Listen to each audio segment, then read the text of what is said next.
Every month he switches the validation. Oh, we had like 75 notifications after what we did it.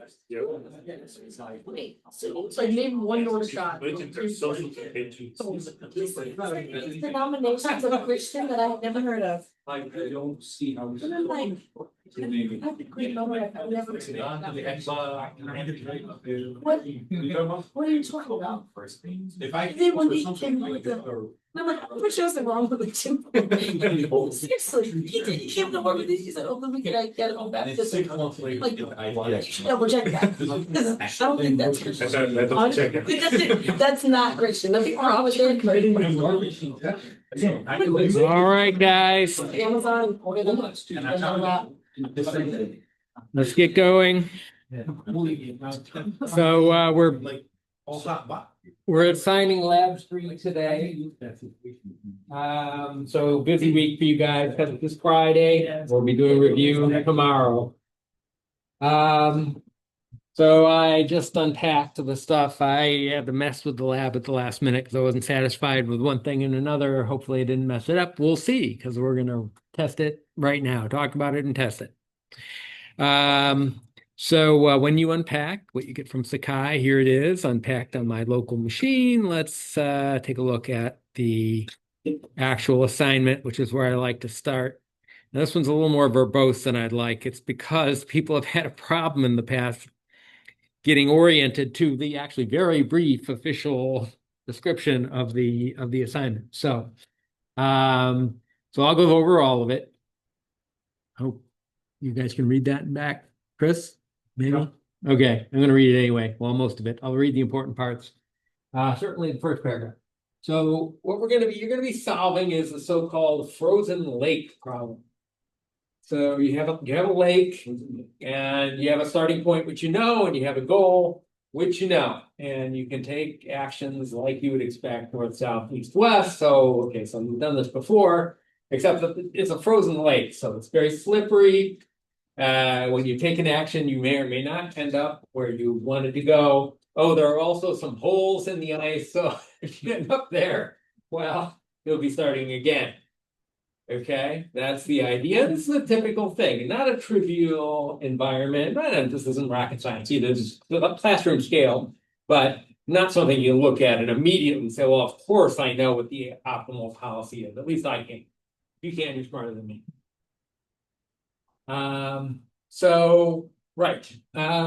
So the performance is measured as the fraction of times the agent can walk across the lake to his goal at the opposite corner, right? You can get there 7 times out of 10, well, 0.7 is your score. Okay, what is the best performance that is achievable using a ReLU neural network and the DQN reinforcement learning algorithms? We'll be using DQN this time. And now to make it so that this isn't just to scale it down for an introductory AI course, I'm capping the number of learning steps you're allowed to use, which will make the problem somewhat easier.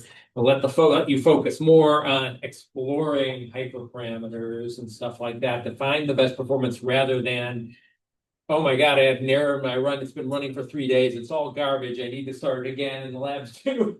Because that's what happens in the full scale settings, like we will be doing in the summer. Okay, so we'll have actually 2 different caps. 1 million learning step. A learning step is 1 action. So that's really small. It takes many learning steps to successfully get across the ice, assuming you do successfully get across the ice.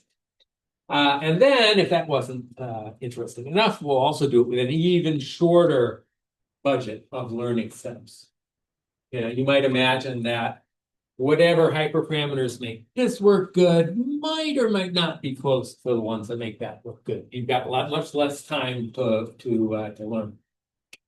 Okay. So what set of parameters works best in each case? There you go. Characterize the mean performance of the best networks with each of the 2 training budgets, right? So characterize means don't just tell me the mean, but of course analyze the variance as well, and in a way commensurate with your extensive statistical knowledge that you're getting. Yes. What else? Right. What are the variances of these means if the network's retrained multiple times? Right. Obviously, you can't. Um, just wanted to be clear. I'm not just talking about the mean that you get with one train network. That will already be stochastic. You do a fixed run. You train your network, it's fixed, it's locked down, but you go and do 100 trials of the environment, and then you do another 100, you're not going to get the same number. It's a random environment. So there's a variance there. Okay. I'm talking about the variance across trained networks. So for each one of these, after you decide what the good way is to train it, you want to train it a few times, enough times to actually be able to measure a meaningful variance. And that's an interesting point, right? Because this is a thing that, well, to be honest, I absolutely hate about my field is the fact that it's an engineering process that gives you a stochastic result. You've got everything right, you've got good choices for your parameters, and sometimes it'll work and sometimes it doesn't work. Okay. Now, I mean, mind you, it's not exactly the same as playing the lottery, because my experience, diligence definitely proves out here. But if you get to the end and you can barely finish the lab and you only do a trial or two, it will be very obvious versus your classmate who got to a better point earlier and has done many runs enough to see what the good outcomes are. Okay, and then you'll do lab. Okay, so that's the assignment question so far. Okay, now all this extra blah blah to try to orient you toward how you might answer those things in a way that will make me score you. All right. So yeah, be sure to thoroughly characterize the variance in performance for each of the two cases. What?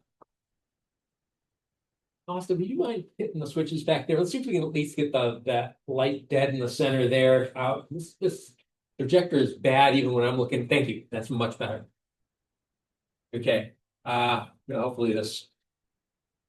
I don't want people giving me the wrong stuff because they couldn't actually read the screen. That would be terrible. All right. Yeah. So be sure to thoroughly characterize the variance in performance for each of the two cases. Okay. And then I go on to say you might want to do a whisker plot, like at minimum, right? Maybe histograms, even better, right? A whisker plot tells you certain quantiles. A histogram gives you any quantile you want by looking at it.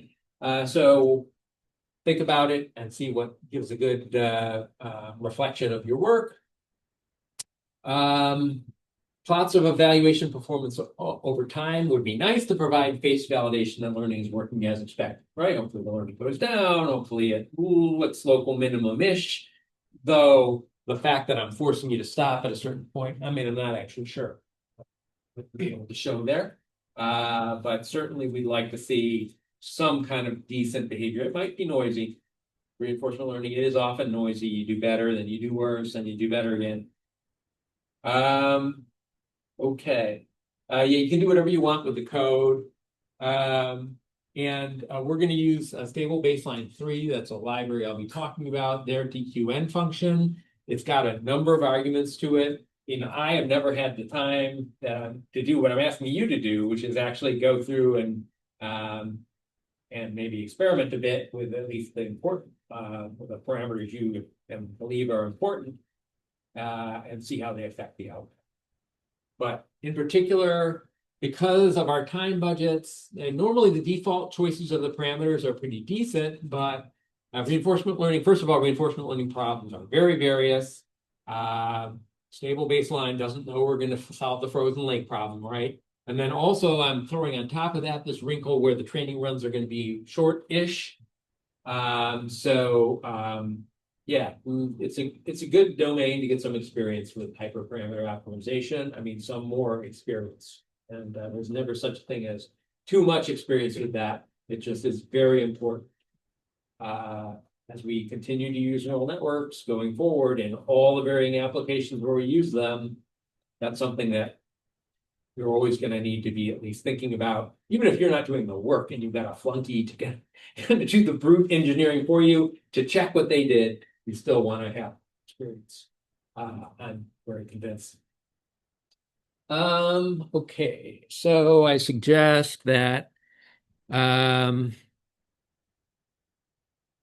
whatever parameters you want to add. So this is, I did not do all the coding work that you could possibly need by any means. So if you want to add additional parameters, like I call out the learning rate here because that's one that's already coded in. You've been doing this since the beginning of the course, right? I said, take this program and make it so you can set things from the command line. Yeah, please do that for any parameters you want to explore because it makes your life easier. Right, yeah, be sure to mention anything you see that's interesting or surprising. And make sure your report describes your hyperparameter optimization process. Okay. And this is a case where, yeah, you might want to, because things are noisy, you might end up doing a lot of runs. And if you want to submit an Excel spreadsheet, so for this lab, more than the other ones, I occasionally look at the spreadsheet because I mean, you're going to tell me which is your best performer, or what you can about the performance. But sometimes I want to see more, so it's not mandatory. If it's there, I'll find it and maybe give you credit for it. If it's not, I'll be able to do that. So easy as that. Okay. So yeah, so this is just a specific problem that confused people. So one of the command line options, so people were just taking the command line options of the code I gave and just using all of them as if they're independent variables. And like we were doing a study on what each one of those things does. That's not exactly what we're doing. So some of these things are really parameters that don't have anything to do with hyperparameter optimization. Example, the testing frequency. So as you're training your reinforcement learner, there is a parameter there that says how often should it stop and just stop the training dead and test the current neural net to see how well you're doing.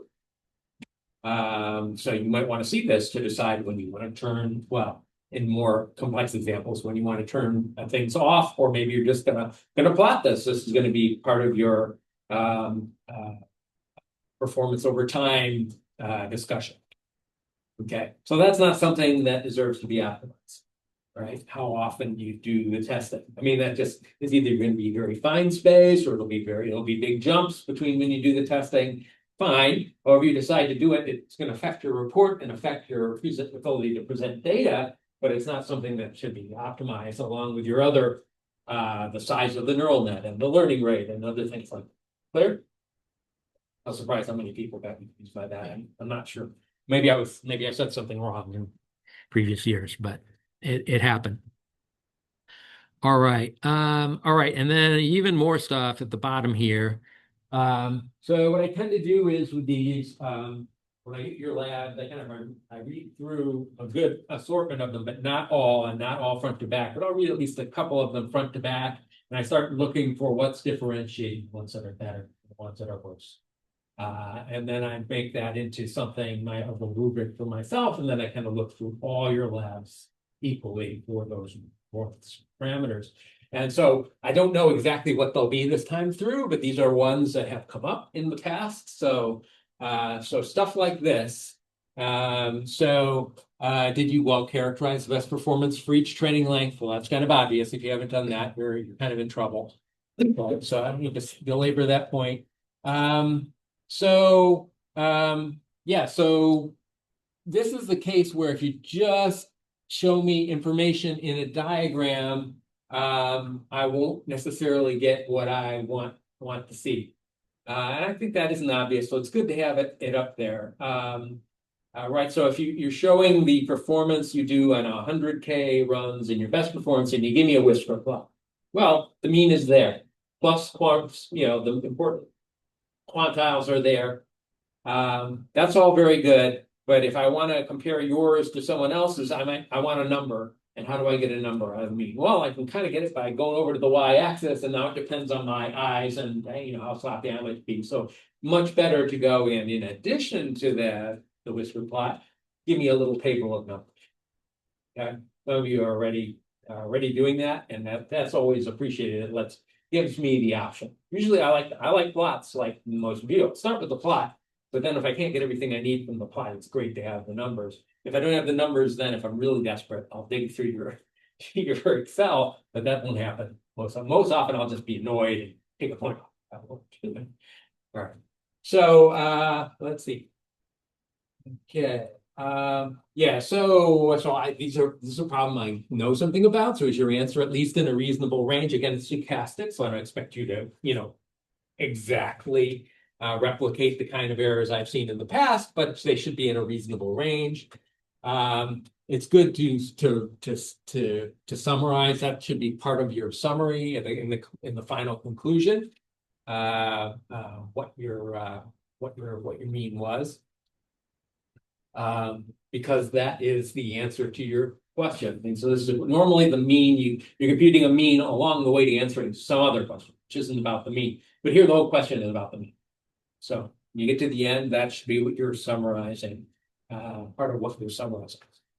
Yeah, so how good is your treatment of variance, whisker plot, or histogram, right? Histogram even better. So why wouldn't everyone do a histogram? Well, to get a decent looking histogram, you have to do more runs, which you may or may not have time to do. It depends on, your time budget for the lab. And, what, are you working on your laptop or are you working on Hamming, right? So if you can afford it, yeah, if you can get a decent looking histogram, of course, that has more information. Yeah, so if it's appropriate, any statistical testing to determine whether differences are significant. I mean, you don't have to do statistical testing when things are dead obvious, right? So if you're separated by 2 standard deviations between the mean, either way, between 2 distributions, it's not all that interesting to do a statistical test there. You still might, but in some contexts, for your thesis, for sure, you do it for that, But for a lab, mostly exercise judgment, and if things are actually kind of close, and yeah, I did 1 million and I did 100,000, and actually my numbers are coming off very close together. Maybe a statistical test to show that okay, but 1 million is better, as you would expect. Here, show with a decent p-value that it is better. Right, and then what parameters do you choose to search? It takes time and effort to search them. You're going to instrument it on the command line, and it's going to mean you're going to have to do runs. Okay, so no one's going to probably search every possibility. And even if everybody searches every possibility, the values they choose, those parameters, are going to be various. What's the smallest you should consider? What's the largest you should consider? There'll be a lot of differences class to class. So think about things, try to do your best work, and represent it well in the report. How many parameters you get to? I want to see that. That should be featured in your report. And yeah, your method of selection. It's a bit repetitive. Why is this? Okay, hang on. I had one more question that got pushed to the back. Oh yeah, just how many runs did you do at each set of parameters? It's great to please make that easy to see in the main report rather than having to look it up. Yeah. I don't know how other people read stuff, but to me, I want to see a mean, I want to see a variance, and I want to see the number of runs. That should be a consistent picture. Right? If you got a broad variance and few runs, okay, I get it. If you got a tight variance and many runs, things look consistent, and something else, then I wonder what's going on. Okay. Right. So aside from references, I am done with the assignment. Are we good? Okay. Oh yeah. What other stuff is here? 2 other documents, but so one of them is just the setup doc that you've had before that should not have changed. Same as for lab 2, just in case you need to go and set up again. I just wanted it to be handy. That's all. And then I have this doc, which is new and I hope is helpful. Just some notes. All right. So I think I've mentioned in passing the gymnasium, but I'm not even sure, but it doesn't matter because I'm going to hit it this morning. So what used to be gym, what the current version is called gymnasium. It is an API for environments specifically to connect to reinforcement learning algorithms. The idea is to be able to decouple the code that is in the environment from the code which does the reinforcement learning algorithm. so that anybody can build one of these environments. Anybody else can build a cool reinforcement learning algorithm, and it doesn't take any work. They'll immediately bolt together, and the reinforcement learner can do this thing. That's the idea. Okay, it's nice. It's pretty simple, and you should understand it. You tend to run into it a fair bit still today. It's been around for a while. It's still stable baselines. Now on version 3 is a reinforcement learning library that we're going to be using. So of course, I want to say something about that. There are 2 files in the main files that I'm actually giving you as a again, you're welcome to do whatever you want with these files, but the starter code is training and test.py, and then just source file list at the end. All right, so let's talk about this gymnasium thing. I mean, you're going to see it in action in a minute. So let's talk through the theory first, and then let's look at some example code.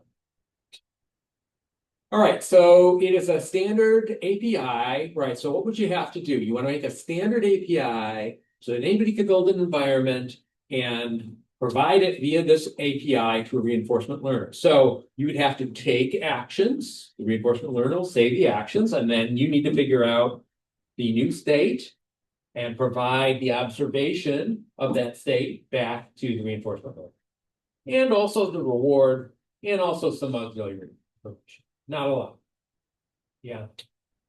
And that's the idea. Okay. In addition, it has wrapped in a number of simple test environments that are just there. They're very small and simple, but great for classroom work. Frozen Lake is in.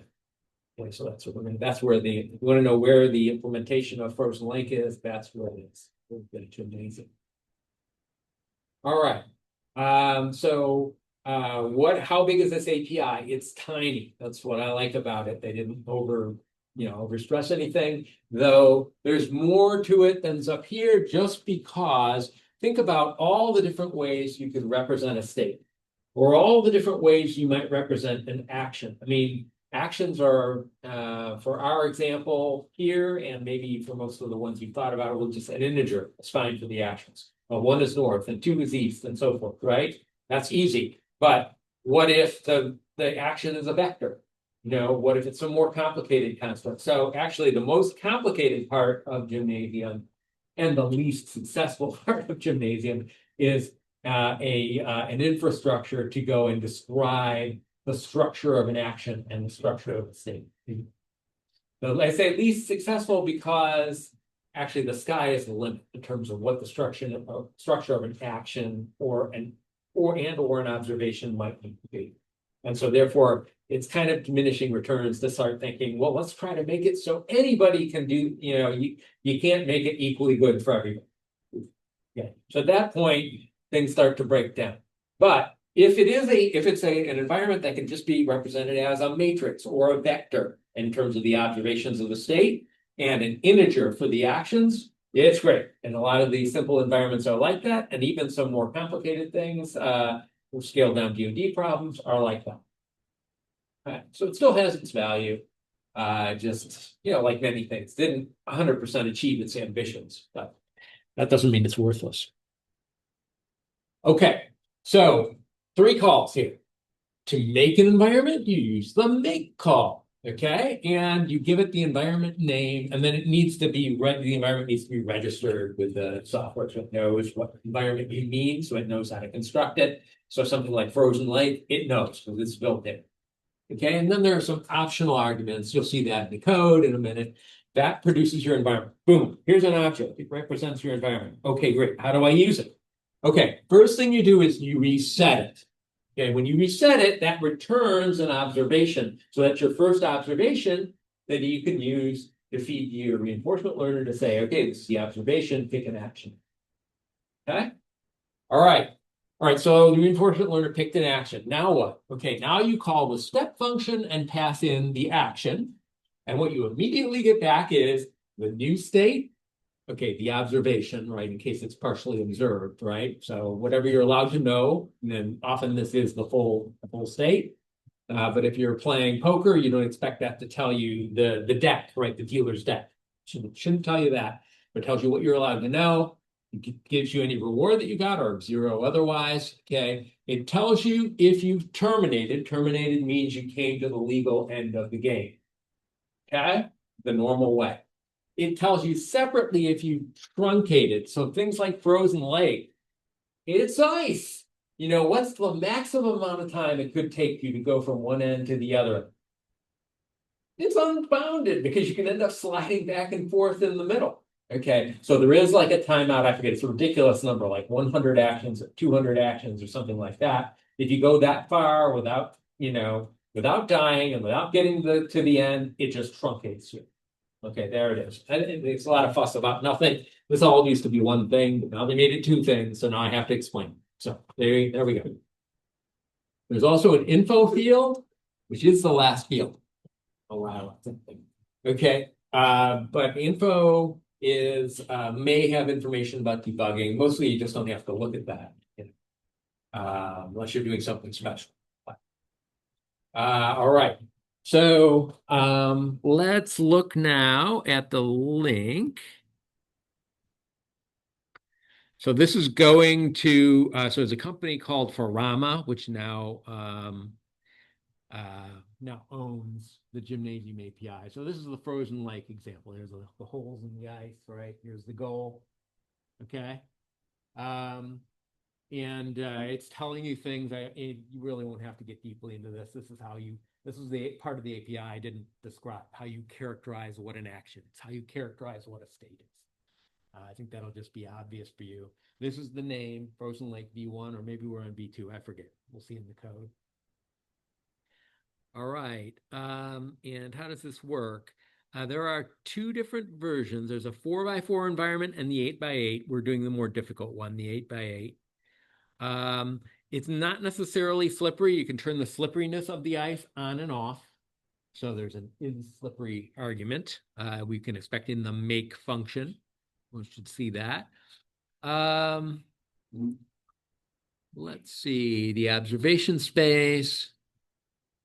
Okay, it looks like they give you the whole map in some way or the other. Current row times end cols times current col. Okay, I think that is going to be the whole map. Let's see, 4x4 has 15 values in it. Really? Oh no, cool. Yeah, not quite sure what they're getting to there. Well, we can check it out in the code. That might be easier. I just wanted to see because somewhere here, here's the here's the truncation limit, 200 moves, not very important, but there it is. Where is? I was assuming they would have a definition of the slipperiness here. I'm not seeing it.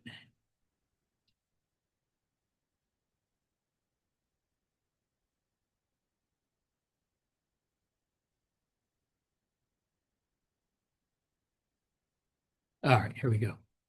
All right, it doesn't give the probability that you're going to get affected by the slipperiness. Oh, wait, here we go. Success rate is 1/3. Okay. Okay. Is the success rate set to 1/3? I'm going to assume it actually the success rate is. It may have been an input parameter. Yeah, but what's the default success rate? Yeah. Well, it's not going to affect your decisions that you guys need to make. It's going to affect what the neural network's going to learn for sure, but I never actually dove in there. I'm a little disappointed with it should at least tell me what the default is, right? Yeah, okay. So I'll show you code in a minute. Maybe I specified it and I forgot. Maybe. Oh, wait. This looks like maybe it's the default is 1/3. Okay. So what they're saying is if the default is 1/3, slipperiness is on, it will be on. And you say, I want to move south, you will move south with probability 1/3, but you can move off to either side with probability 1/3 and 1/3. So that slipperiness is pretty severe. You don't often find yourself slipping off in the perpendicular direction, but you will on this lake. And maybe it's very windy as well. So I don't know. All right.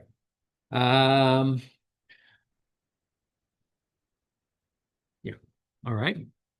Well, we can even test it out. I'll show you in a minute. All right. Let me see if there's any other theory that I want to talk about here. I think that's mostly it. Yeah.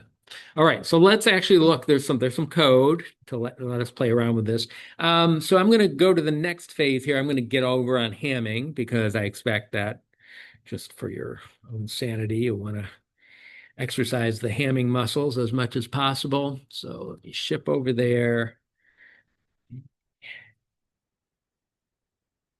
Source files. No.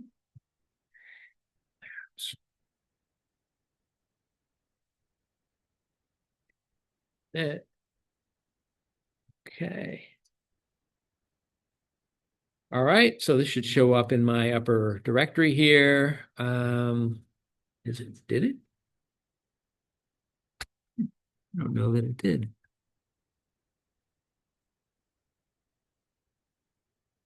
Did I go in the wrong direction?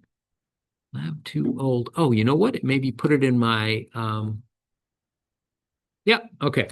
I didn't realize, but apparently I asked it to put it in my my class directory. So there it is. Here's the stuff from my lab. Okay, so let's unzip it. Right, and let's take a look. Now, the first thing let's look at is a file called human. So this just lets you play the game, okay? So this hopefully this answers all questions in terms of how the environment, giving you a feel for how the environment operates before you go set the AI off to do the same thing. Okay, so you can see here I am making the environment, asking for frozen link. It is V1. It's the 8x8 version. It's slippery. I don't see I specified a success rate, so I guess it's a third.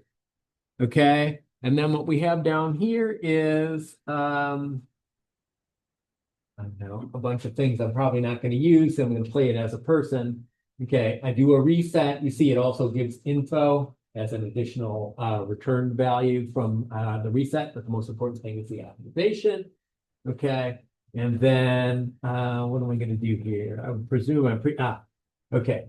So so the environment has a render function there, which I don't often use, but if we're going to play it, we got to be able to see what's going on. So it's going to print that out. So you see what that does. And then it goes in this infinite loop where it asks you to input an action. And I forget, 1 is north, I think, and 2 is east and so forth around the compass. It then passes that action into the environment. It looks like it kind of tries to track your stats in a half-hearted way, but what's done with that? Nothing. Okay, it's fine. Doesn't really matter. Must be leftover code. Okay, it will print the new state that you arrive in.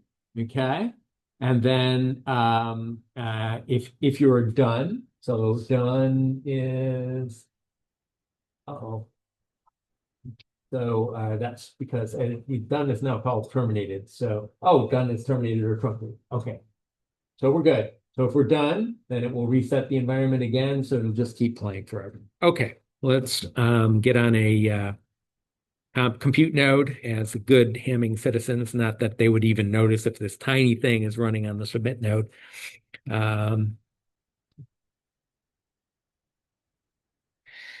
Right, here we are. All right, Python, human. All right.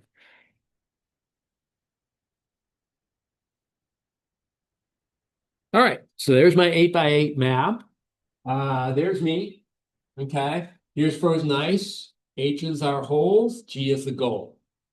Okay. All right, so I think if 1 is north and 2 is east, so 3 would be south. I think I want to go south. Let's go south. No, it's up. So what is it actually? Okay, let's play around here before it's up and I fell off the map. That's what happened there. Let's try 1. 1 is down. Okay, what's 2? 2 is right. Oh, counterclockwise. My goodness. Down, right, up, and then left. Okay, that's fine. We'll deal with it. Okay, so let's go what? Down, I think. And down. Okay, you see, I slipped to the side there, right? So now I want to go east. So 2 for east. 2 again. Oh no. 2 again. 2 again. It really doesn't want to let me go right. This is terrible. Are you kidding me? Oh, finally. Oh my gosh. It's got to be the unluckiest player ever. Okay, so now I want to go south, so that'd be a 1 again. You know, I'm really glad it's a neural net. It has to play this and not me. This is really frustrating. Let's see. 2, 1, 2, 1, 1. Oh, wait. 1. Oh, get it close. Tantalizing, tantalizing. Come on. Oh, man. All right. You don't need to see me win. I'll just keep doing it at home. No, so okay. I'm not that obsessed by this. But yeah, so you can get some feeling for how this works, right? Okay, good. Now the next thing, one of the things that's amazingly easy with a gym environment is just doing creating a random agent. Often, for a lot of domains, just to make an agent that puts a uniform distribution over all the actions is like, honestly, it's like the first project I do when I'm faced with a new serious scale environment, because that can take weeks just to do that. Just to ferret out all the actions and all the options, figure out which are relevant in what particular states. It's a lot of work. But in a gym, it's usually pretty easy. So let me show you. We'll see if I did a good job after all that buildup. So here's one that is playing the blackjack game that they built into the as a built-in simple example. We make the gym. Okay, I guess I needed to know what the action space was. Just as a human, I just looked it up on so you're basically gonna ask for another card, or you're gonna sit still, right? And say I'm done, right? So it's just two options there. So a random integer, either a 0 or a 1. I don't know which is which, but we'll see. And then it goes through, gives me an observation, gives you a reward, and what have you. Let's turn it on, see what it does. See if we can make some sense out of it. And it's going to go way too fast, so let's do this. Okay. So the observation, I'm not sure what the third number would be. I'd have to maybe go to the site. At 12 and 5, I assume those are my cards. So 17. Wait a minute. No, maybe 1 is the dealer. Yeah, I'm really not sure what's going on here. Oh, see, I busted over here. So I think the first number is my hand. The 5 must be the card the dealer is showing. What's the 0? Anybody? Not much of a blackjack player. Okay. But anyway, it's another example. You can see it is playing the game. Okay. It's almost no code, but it is already playing the game. So that's kind of cool, and maybe can help you understand how the gym environment works in addition to the human example. Okay. I'll leave it there. See, there's a lot of juice to be gotten out of this. You're welcome to get into it deeper if you like. Okay, let's move on. Okay, so this is the library that is reinforcement learning savvy that we're going to use. It could do like PPO. Remember that? That's the one of the more basic policy optimization algorithms. That's one of the ones I like the most. Very easy to switch over between DQN and PPO if you wanted to do that. So for real work outside of this class, that's a nice thing. That's why you use a library. But for us, of course, it's just going to be DQN. Okay, so the calls that are important for this lab, so say I, are these, okay, DQN, and then it's got a bunch of parameters, which I kind of break out in. Okay? All right. So the first parameter just says whether you're using those convolutional neurons inside your network or normal what they call normal perceptrons. MLP is for multi-layer perceptron.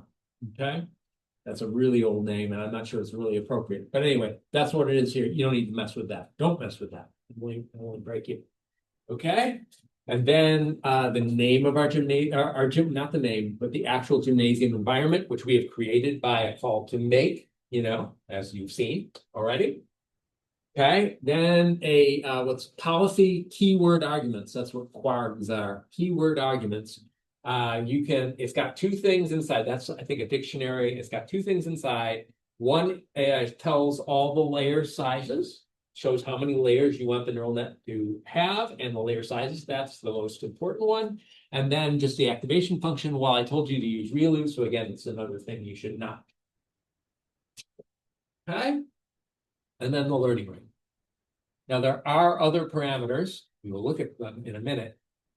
You should look at some number of those other parameters, whatever you have time for and feel is important enough. But okay, this is at least a good starting point. Okay, now once you've done that and you created the model, you haven't learned anything yet, okay? But now you've created a model, it knows what reinforcement learning you want to use. You've connected it to a specific environment, it's all ready to go. You know, you've told it even stuff like the learning rate it should use. Okay, so now you just say, okay, learn, okay? And you tell it how many steps to go before it should just stop, okay? And there also is an option for a callback, which is used in the code to stop the code, stop training periodically, and do testing if that's what you want, if you have that turned on, okay? And then this saves things to a file in a pretty satisfactory way. All right, so let's go online for a sec. See, this is a stable baseline documentation. It's pretty extensive and pretty decent, I think. Okay, if you scroll down, so like this is the signature of the DQN function. All right, it's got a lot of options there. Maybe we'll make a quick tour through them so you can start thinking about, well, which of these are actually important enough we want to mess with. The policy, I told you, this is fixed. The environment, that's your environment. You don't have to worry about some of these. The learning rate's already set up. Okay, the size of the replay buffer, right? So that the default for that is, believe it or not, a million. A million, remember replay buffer, DQN, what is that? Right, if I'm in a state and I take this action and I got to this other state and I got that reward, that tuple is saved as one experience. The replay buffer is full of experiences that are then sampled from to go and compute your gradient step. Okay, how big should that be? Does it affect things? I don't know if it's huge, but yeah, it'll affect things, some level. Okay, it's possible to have the model just collect transmissions before learning starts. Okay, so even that is provided as a parameter. I'm hoping that's not one of the more important ones, but what do I know? Maybe it is important. Because, you know, if you don't collect much experience before you go and step off and start learning, that means you might be, you could have a bunch of biased examples, which are going to end up taking your random neural net and actually making it a worse neural net that has bad expectations because you had a couple just unlikely runs as your first couple. So if you think that could be what you're seeing, maybe you want to tell it to wait a while and fill up its buffer. I don't know. On the other hand, for this thing, you're now limited for training steps. I don't know what comes out as being a training step or not. That factors in somewhat too. Okay, when it samples from the replay buffer to compute the gradient, how many samples should it take? If it's one, that's true stochastic gradient descent. That generally has not worked super well for reinforcement learning in this context. Okay, so you want to use some other batch size. What batch size do you want? And tell it. Okay, this is a detail about how updates are done, but it's not a completely trivial one. You can maybe take a look at that and see if you want to experiment with that. The discount factor, even the discount factor, you could possibly mess with. I'd like to think it's not important. It's set by default. If you look up at the top to 0.99, let me just show you how you find the defaults. They're just right up here with the, where is it? Gamma 0.99, right here under my mouse. Okay. So that is actually a good value, a really high value there is good because when what we want to do is get the best average performance, like true average performance, and a gamma discount factor that's very close to 1 is as close as you can do to true average using exponential averaging, which you need to do because of the way the algorithm works. Okay, not sure what replay buffer class is about. Replay buffer. Quargs, never dove into that too. You can see even here, you have to like go look further to understand what these things are about. Optimize memory usage. And steps. Wow. There's a bunch of these that are not obvious to me. Okay. Okay, this one is one we talked about in class, though. Remember, with DQN, there are two networks. One is the one you're currently using to take actions, and one is your latest, greatest that you have with training. And they found that you don't want to use that one all the time for taking actions because it leads to instability. So periodically, you swap in, you load in the latest, greatest on top of the one you're actually using to take action. Well, how often should you do that? Okay, I've got a picture for this exploration related stuff, and I think I'm going to leave it there. It's a lot though, right? See device. Some of these are kind of non-issues, I think, down at the bottom. TensorBoard logging, we're not doing that. It just has to do with taking its internal statistics collection. So yeah, so I think we went through most of the good ones. Gradient clipping. Wow, I didn't even know it supported gradient clipping, and maybe it didn't last time I looked. That's new. Okay, and the exploration I owe you more about, so stay tuned. Okay, so this is where you get authentic information about this rather than anything I say. It's overridden by the documentation. Trust the documentation. More than that, it's open source, so you can. The source code is actually pretty well written, and yeah, I don't know if the documentation is wonderful, but it's pretty well written. If you need to read it, you can read it. I've had it happen. I'm gonna go back where it was. All right. So this is how they do exploration strategy, okay? So what they found is for hard problems, Epsilon Greedy is a good framework, but it really is only a framework that they found you need to do more exploration early on to solve hard problems. So what they used to do, but they don't do this anymore, but it's part of the picture, so I have to describe it, is do like burn-in where they have the initial epsilon value. Remember epsilon greedy? How often are you going to explore? Not try to do your best, just do random stuff to make sure you're exploring everything. Okay, they used to have a burn-in phase where you keep that high and even like 1. So just completely random, uniform random, up to a certain point. They don't do that anymore. So now they start from here. Okay, but you will notice, ramp down, but only to a certain point, and then there's a knee, and it goes flat at a lower value. So what you will see in those exploration parameters are you will set your initial epsilon, you will set your final epsilon, and then you will say how long do you want to, this is what's called the exploration fraction. Like this is the total run length, which you're specifying, right? What is this fraction of the total run length?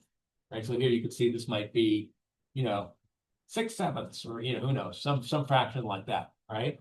And that's what tells thing where the knee needs to be. If you say that fraction's small, then the knee is going to be way up here, and most of the time you're going to be at your final value of epsilon.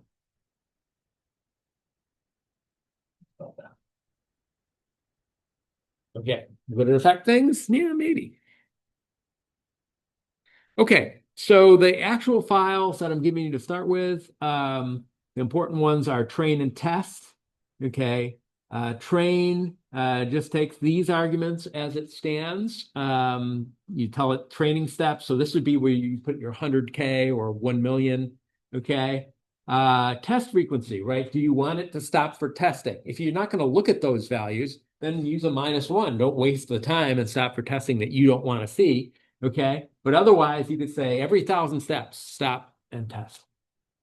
Okay. This is how you describe your neural network. This is a two hidden layer network where each layer has 32 units. There is nothing sacred about this at all. It was just a default that I put in there. Okay. So these may need to be smaller, larger, maybe more layers would be better. Deep, right? I don't know. I don't know. You tell me. Okay. This says where it should save the neural network. And here's the learning rate, which you see the default's pretty small because I think that's something I found just to kind of get it into the ballpark. That's not optimized, but I wanted to be in the ballpark so the thing actually can learn when you actually turn on train. Okay. All right. Let's just run the training code.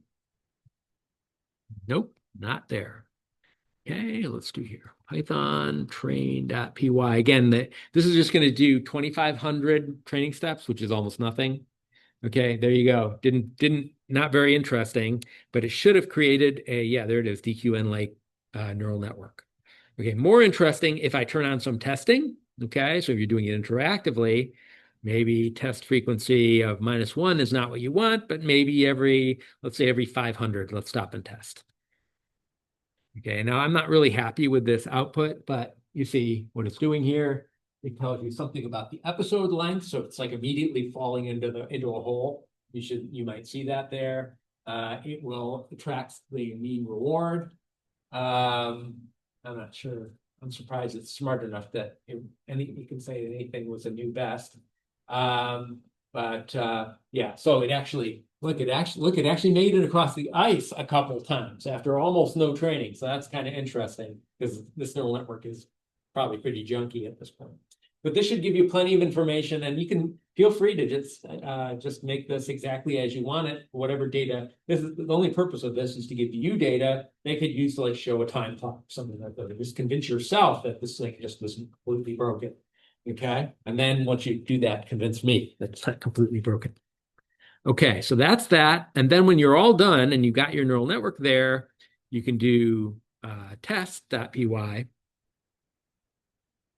Okay, now what that's doing is every run, every trial, it's either saying 0, you fell in a hole, or fell one off the edge, or 1, it actually got to the goal. So it actually is getting to the goal a decent amount of times. 25% of the time after just 2,500 cycles. I suspect this is a pretty lucky training run. All right. Again, you can make this, yeah, just what's that? Oh, you want the network? You ready to turn your lab today? Is that it? Okay. Okay, so that's mostly, let me just see if there's any other comments about testing here. Oh, yeah. So when you test, obviously you don't do any exploration because that's only going to hurt your score, presumably, if you've got a good trained network. So it always exploits, and you'll see that in the code. Yeah, apparently you can tell it to render. What if you tell it to render? What does it do? That might just be fun to see. Let's see that again. Render, true. Is that what they want?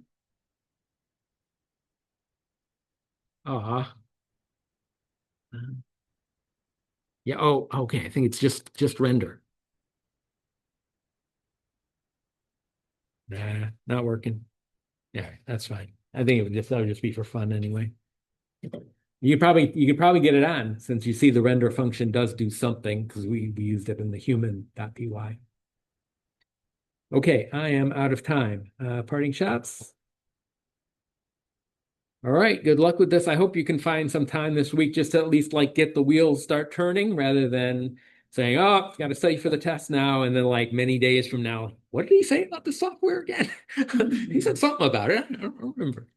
Okay. All right, good luck and see you tomorrow for for test prep.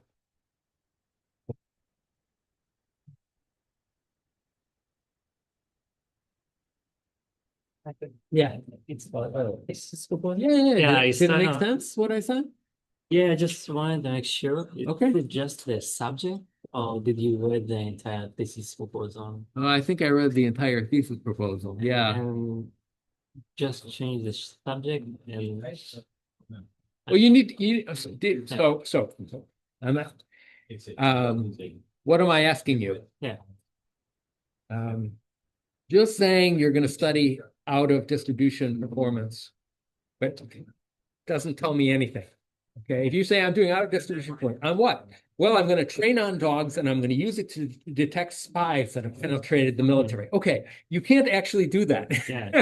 That is out of distribution. It fits the framework. Okay, what I want to see is an out of distribution problem that I believe you actually can get traction on. So the stuff you talked about, okay, I'm doing drones and some I have pictures and some I don't have pictures. Okay, this is what you need to say. And I see from what you're saying there, that's not the limit of what you have. You have ambitions to do more than that, but I don't know what you're trying to do from the proposal. It was too brief for that. I don't need pages and pages. I just need a few sentences so I can look at that and say, oh, that makes sense. I can see that That's a solvable problem. Yeah, that I understand. Okay. Right. And the subject is it paid to be general or I need to specify it to like, You mean like the title or something? yeah, I mean- I can specifically say what methods I'm gonna use, but it's just gonna expand the title to be too much. Yeah, I'm not worried about the title. I mean, that's why we have an abstract. If the title is vague and it just says you're out of distribution, okay, Yeah. that won't tell me very much, but it gives me some information. And but then the abstract needs to tell me, okay, this is actually what's being done. And give me some confidence that, oh, this is interesting. I want to read this paper. So I need to specify what experiments I'm going to use and Not necessarily. Not, I mean, Oh, that what might is be a the- way of doing it. I use. What is the training data going to be, and why does it have some hope of going out of distribution for the type of things, out of distribution examples you're going to give it? Okay, Yeah, why? So you just need to convince me it's plausible. yeah. So You know? I don't need to specify the methods and Not necessarily. so this I is mean, what I get But you from did- the email. So this is why I want to make sure because I'm not sure what exactly method I'm going to use because just the start and the start. Yeah. Process. Okay. I think, I think that's fine. Yeah, if, whatever you can easily put in a couple of sentences to amplify what you said. Because, okay, now you're saying you don't know what methods, but I got the sense from reading the proposal that, that it's not just a matter of trying to get the training. You are going to use some kind of methods. Yeah. Something, you might not know the exact ones. That would still be helpful to me to see, like, what's the nature of these methods? What does it involve? It involves carefully selecting the training set. Okay. Or it involves some statistical technique. Well, if it's a general statistical technique, now I have a problem again, but that would be super interesting if you could say, there's this Yeah. technique there, you can make it work if you also do something special with the training set. I could imagine there's something there, Yeah, but you didn't tell it to me actually, yet. I took advantage of this long weekend and I Uh-huh. got really some really progress. Okay, Good progress. in it. fantastic. Yeah, I used it's kind of statistic, but not so much. It's Mhm. the Mahalanobis distance. Mahalanobis distance, yes, Yeah, roughly, yes. Yeah, so it's kind of a paper that it's kind of a method that they took like the CNN built on layers and like the head and the one in the middle, I'm not sure, and the head is the last one, and the backbone is the first one, and they have another method that before the algorithm extracting the bounding box and classes, Mhm. you kind of take this last layer and do Mahalanobis distance in all of the classes and the new class. And when I did this, it's actually was really far away from the rest of them. So this is how they detect the auto distribution. So yesterday I did the experiment. So I can add it to the thesis proposal, but if in the next experiment it will fail, You should try to keep the proposal as short as possible. If you write it and I need more, I will tell you I need more. So it's not a problem we can just go around the loop. In fact, we can just do a sideband if you want, rather than going and putting it through Python and everyone has to check and then it comes to me. You can send it directly to me, so at least you'll know that, okay, I will be yes. Maybe someone else will be no, but no, I will be yes. So we can just iterate on it. I don't see it as a huge issue, but I did need to know more. I did need to know more. yeah, I need to see it so feasible. I will fix it and Yeah, send that's- you. Yeah, The because bar isn't that high, I have but a it's higher I have a than. lot of advisors on this. Yeah, I know you So do. I know you do. I have Yeah. three advisors. Yeah. Yeah, and we kind of changed the subject. I think I talked to you about it because I'm continuing to PhD, then the research for the thesis is going to be continued in the PhD. Okay. I kind of try to not minimize, but like put ground rules for this. Mhm. So this is why it changed and it was kind of vague. But Okay. This is a proposal. Well, I think I have a solid subject now. okay, fantastic. Yeah, that would be great if